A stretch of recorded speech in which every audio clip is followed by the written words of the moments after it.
Makulay ang mundo ng mga kabataan.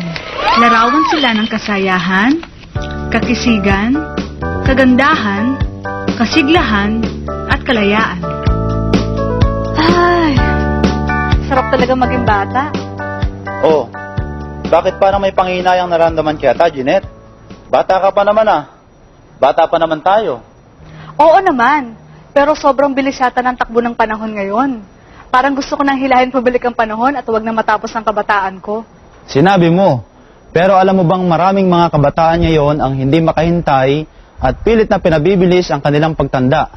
Hayon, kung ano-ano ang mga inaasta at pinagkagagawa para lang mag-feeling mature o nasa hustong gulang na sila. What do you mean, Rodel? Hayon, inaabuso ang sarili sa puyat, pagod, at ang masama pa, nagsisimula na rin mag-eksperimento sa bisyo, patikim-tikim ng alak, droga, at sigarilyo. Feeling siguro nila ay invincible o di na sila tatablan ng sakuna at sakit. O kaya, pwede nilang itigil ang bisyo anytime gusto nila. Ang hindi nila alam, maraming bisyo ang nagiging sanhi ng addiction at ang nahirap tumatasan pa, tulad lang nitong paninigarilyo. Ano kaya ang nakuha nila sa pagtitbuga ng usok ng sigarilyo? Eh pag sinabi mong usok, ang unang pumapasok sa utak ko ay lason, mabaho, at nakakabaliktad ng sikmura. Nagpapakamatay ba ang mga kabataan ngayon? Ewan ko kung ano ang napapala nila sa sigarilyo. Pero ayon sa Department of Health, mahigit sa 4 na milyong kabataan ang naninigarilyo na sa kasalukuyan. At 2.8 milyon nito ay mga lalaki at 1.8 milyon naman ang mga babae. At may 2 milyong kabataan naman ang hindi nga naninigarilyo, pero exposed naman sila o nakakalanghap din sila ng tinatawag na second-hand smoke o yung usok na nanggagaling sa mga naninigarilyo. Masama din ito sa kalusugan. Ano ba yan?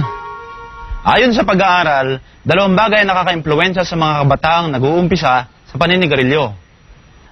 Una, kung ang mga kaibigan niya ay naninigarilyo. At pangalawa, kung ang mga kasama niya sa bahay, magulang, kapatid o kamag-anak ay naninigarilyo din. Mantakin mo naman yon, no? Ano kaya ang amoy ng loob ng bahay na may nakakasulasok ng usok ng sigarilyo, no? Para na sigurong gas chamber yon. Nasubukan mo na bang amuyin ng isang ashtray na puno ng upos ng sigarilyo? Eto, amuyan mo. Ay, ano ba yan? May 4,000 kemikal ang nakapaloob sa usok ng sigarilyo.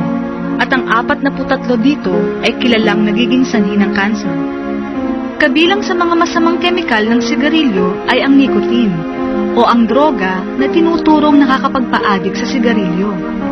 Nariyan din ang carbon monoxide na lason na nakapaloob din sa usok ng pambutso ng sasakyan na pumipigil ng daloy ng oxygen sa mga vital organs ng katawan tulad ng muscles, puso at utak. Ang mala-alketrang tar na dumidikit at bumabara sa baga. At phenols na sumisira sa maliliit na hibla na nagwawalis ng masasamang dumi o lason sa daanan ng hangin sa katawan. Cancer, sakit sa baga, emphysema o hirap sa paghinga, alta presyon, atake sa puso, stroke. Ilan lang yan sa mga sakit na dulot ng paninigarilyo. At syempre, habang lumalala ang sakit, napapabilis naman ang tawag ni kamatayan. Nandito po kami sa ospital para po sa follow-up check-up ng aking anak sa sakit po na pneumonia at asthma. Ang suspecha ko po dito ay sa paninigarilyo po dahil sa nakakalanghap sila ng sigarilyo. Kaya po, di ko po pinaninigarilyo ang aking asawa sa loob ng aking tahanan dahil mas importante po sa aking kalusugan ng aking mga anak. Mula ulo hanggang paa, maaaring magdulot ng sakit ang paninigarilyo, tulad nitong smoker's body. Yaks, ano ba yan? Mukhang kadiri. Kadiri talaga. Mandakin mo, maaari kang maputulan ng paa dahil sa Buerger's disease. Sa panay-panay na paninigarilyo, tumitigas at kumikitid ang mga ugat sa katawan at hindi na makadaloy ng husto ang dugo sa katawan.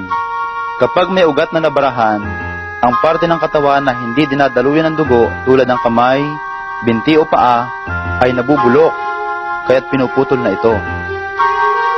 Ang babae na naninigarilyo o araw-araw na na-expose sa usok ng sigarilyo, lalo na sa panahon ng kanyang pagbubuntis, ay nalalagay sa peligro hindi lamang ang kanyang sariling buhay, kundi pati na rin ang buhay sa kanyang sinapupunan.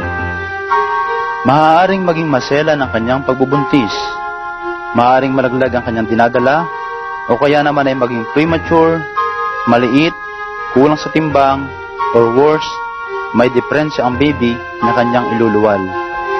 At ang lalaking hindi na matigil ang bisyo ng paninigarilyo, nako, malamang, sa kinalaunan, hindi natatayo si Junior. Erectile dysfunction ang tawag doon. Ayaw natin yan. Di ba, boys? Ayaw!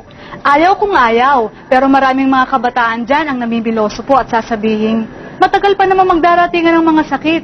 Enjoy mo na ngayon. Naku po, anong enjoy ang pinagsasabi nyo dyan? Enjoy ba yung nasisira ang forma dahil sa baho ng damit? Nawawala ang pagkakissable lips at killer smile dahil baho ng hininga at maitim na labi at gilagid.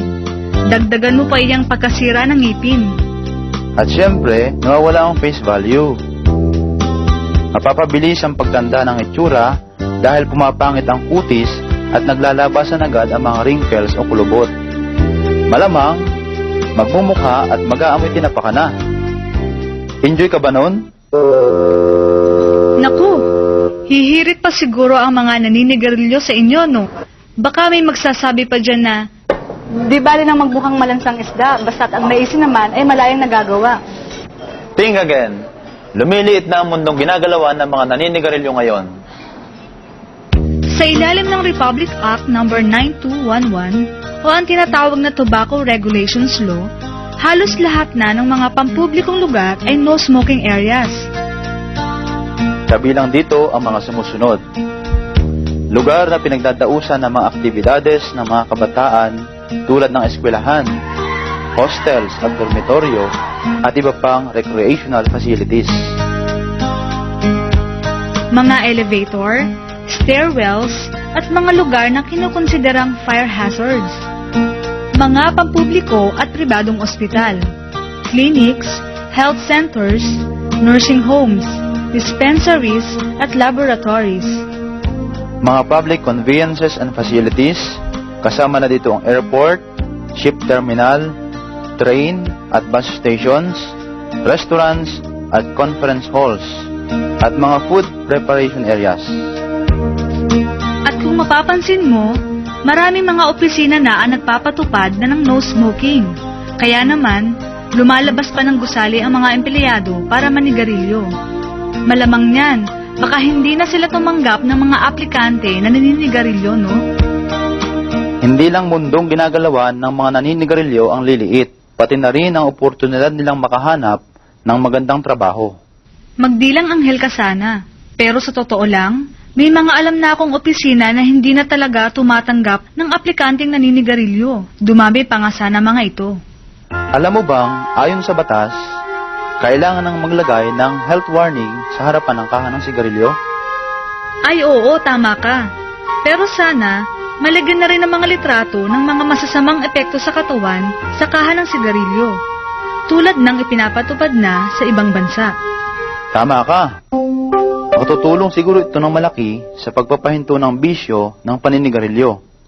Pero sa ngayon, ang nilalaman pa lamang ng batas ay ang pagbabawal ng anumang anunsyo o advertisement ng sigarilyo sa media, maliban na lamang sa mga lugar kung saan pinapahintulutan ang pagbebenta ng sigarilyo.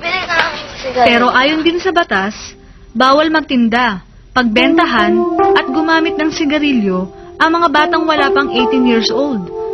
Ang mga tindahan na nagbebenta ng sigarilyo ay dapat magpaskil ng babala na bawal ang sigarilyo sa mga menor de edad. At kung hindi, mananagot sila sa batas.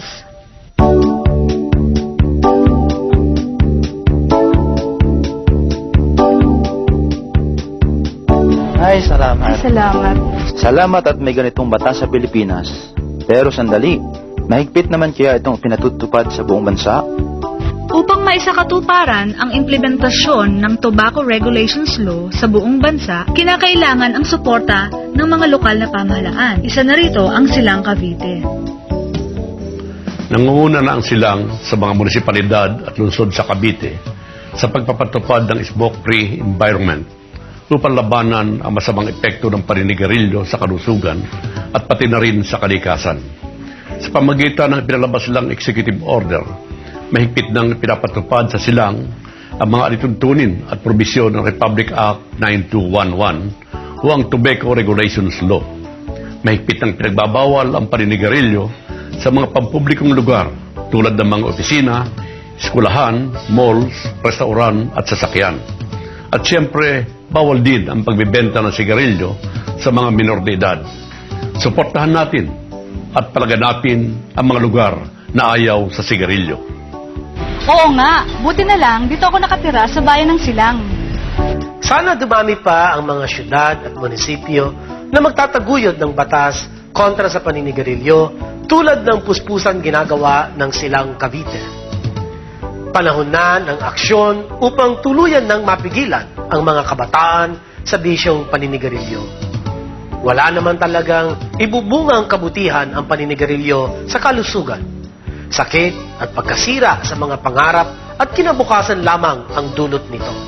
Kaya nga, huwag magpaloko sa sigarilyo. Nag-iyosi ka ba? Isa ka ba sa kabataan na nais sumubok ng yosi na ang epekto ay nakakatibay at ang bad breath? Nabubulok ang ngipin, itim na gilagid mo, mabaho ang damit. Nawawala pagkakit sa bulik, nag-aamoy tinapa, kundi sa'y pumapangit. Nais mo ba na sa'yo ay mangdiri ang kapwa mo? Pwes, wag kang mag-yosi. Ako po si Jeanette Cortez. At ako naman po si Rodel Aranja. Kaming mga kabataan ng Silang ay ayaw sa sigarilyo.